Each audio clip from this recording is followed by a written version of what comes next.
Bienvenue à Buenos Aires. Nous sommes le 23 décembre de 1999. Notre première visite sera pour la cathédrale métropolitaine. Inspirée de la cathédrale d'Amiens, néo-gothique.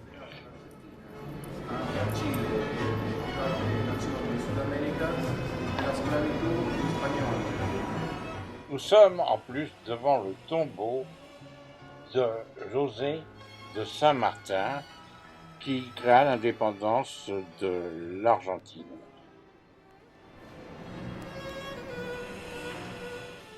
Mais il mourut en France en 1850 à Boulogne-sur-Mer.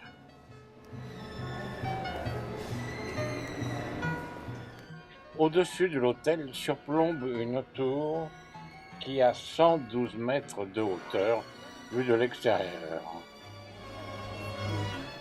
Comme je vous l'ai dit précédemment, nous sommes au mois de décembre, le 23 décembre. Donc déjà, regardez la beauté de la crèche qui attend l'arrivée de Jésus.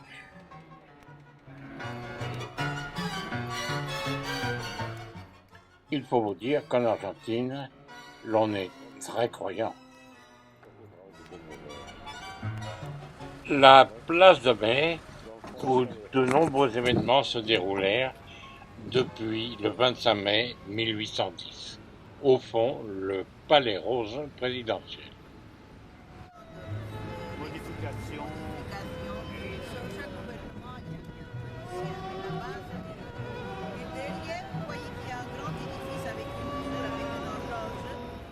Au pied de cette colonne, il y a de la terre de toutes les différentes provinces d'Argentine. Nous sommes à La Boca, Il Camino, le petit chemin de La Boca. Véritable musée à ciel ouvert. Le Montmartre de Paris, où exposent Louis Perlotti, Roberto Capurro et Juan León de Ricard. À l'intérieur de ce bar était certainement là où chantait Carlos Gardel, d'origine française.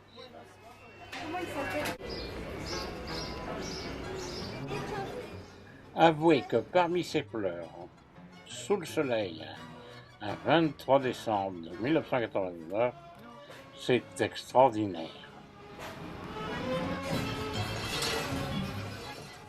Et nous voilà très proches, en bordure du Rio de la Plata.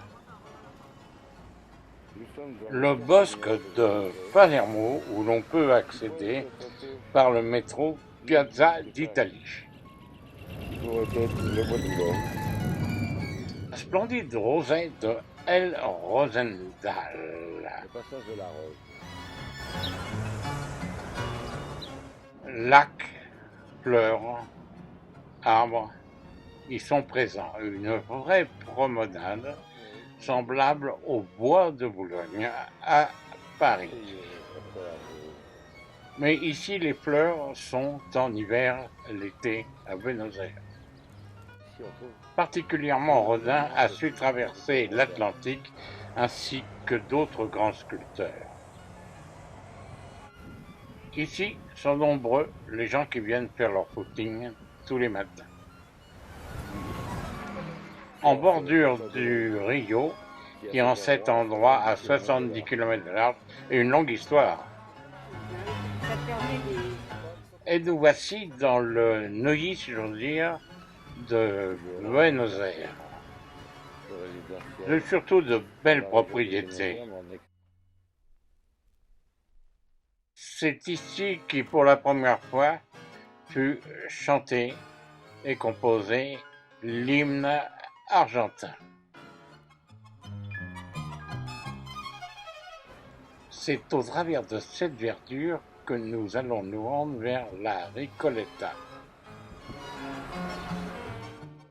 Quartier résidentiel, historique, et aussi ces belles architectures et quartiers évidemment touristique. Nous voici devant le Café de la Paix, comme à Paris. Beaucoup d'ambassades dans la région. Biella, l'Italie.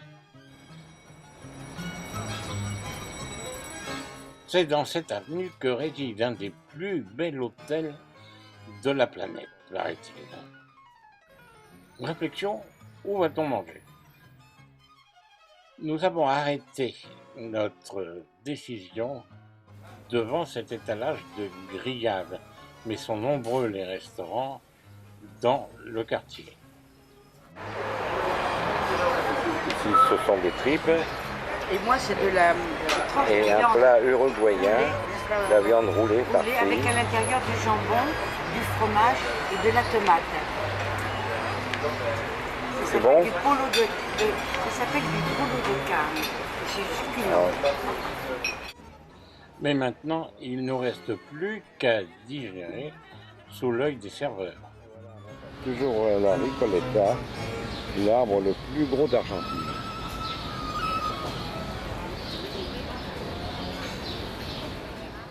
Nombreux sont les supports sous ces grosses branches.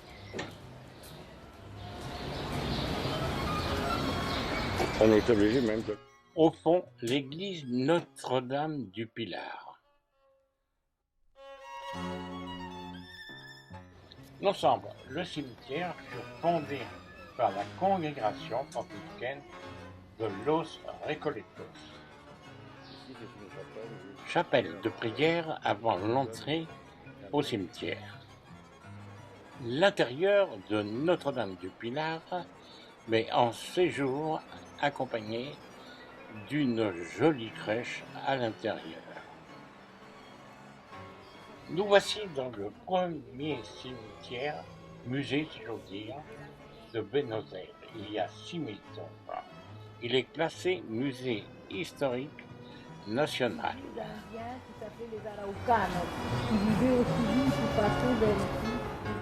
La décoration de toutes ces sépultures.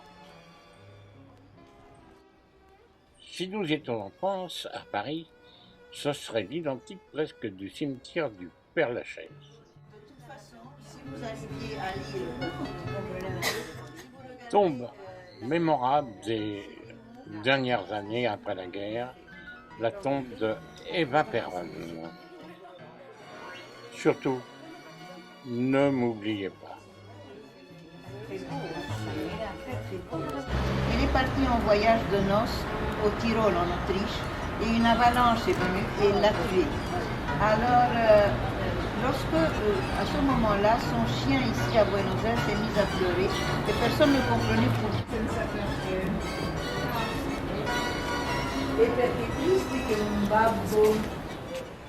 Surtout, n'oubliez pas de visiter ce musée, vous allez voir. Et nous allons découvrir à l'intérieur de ce musée de superbes peintures. Entre autres, voici Moïse. Un peu plus loin, nous allons trouver la Vierge. Et maintenant, regardons différents tableaux. Ici, particulièrement, le nombre de personnages.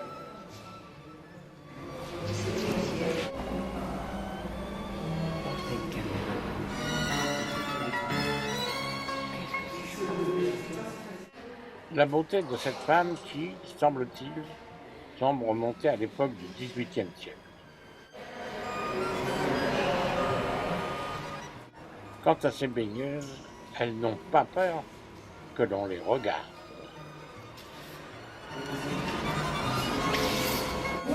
On se croirait dans un bon village de France, le jour du marché.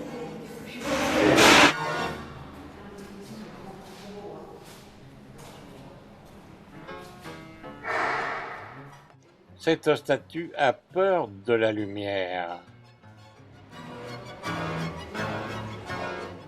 L'on marquera la finesse de la sculpture. Sur celle-ci aussi, ce sont les proportions. L'ensemble qu'on peut nous ouvrir, nous voyons la rue, c'est ça, Florida.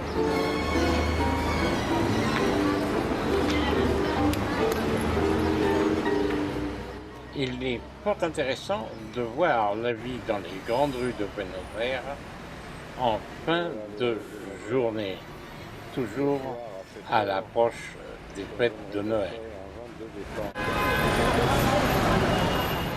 Ce qui nous permet aussi de jeter un coup d'œil sur l'architecture qui ressemble beaucoup à l'architecture d'une ville comme Paris. Et partout, vous trouverez la publicité et des animateurs. Regardez ces chaussures.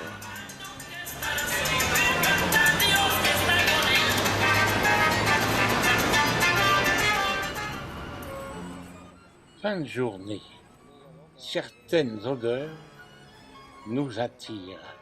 Et que découvrons-nous en vitrine? Un feu. Et autour de ce feu, deux porcs et du bœuf en train de griller.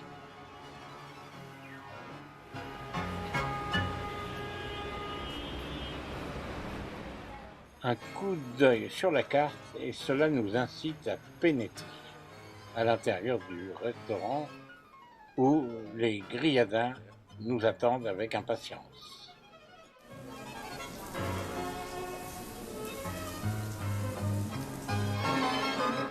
Ce soir, c'est dans un décor vraiment agréable que nous pourrons déguster une bonne grillade de bœuf bien épaisse, près d'une livre, je crois, presque par personne. Bon appétit! Essayer de danser le tango de cette manière, eh ben, en France, ça sera plutôt rare. Hein. Bravo à Buenos Aires.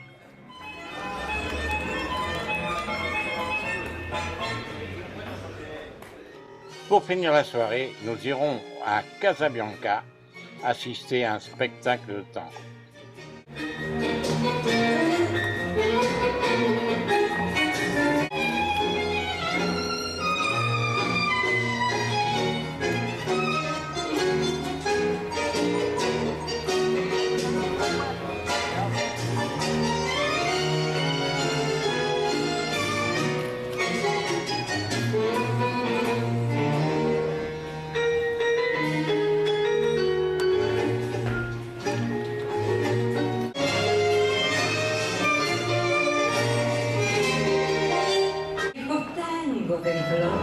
Y un gato de porcelana pa' que no maulle al amor y todo a media luz que sume con amor.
5 talentosos maestros.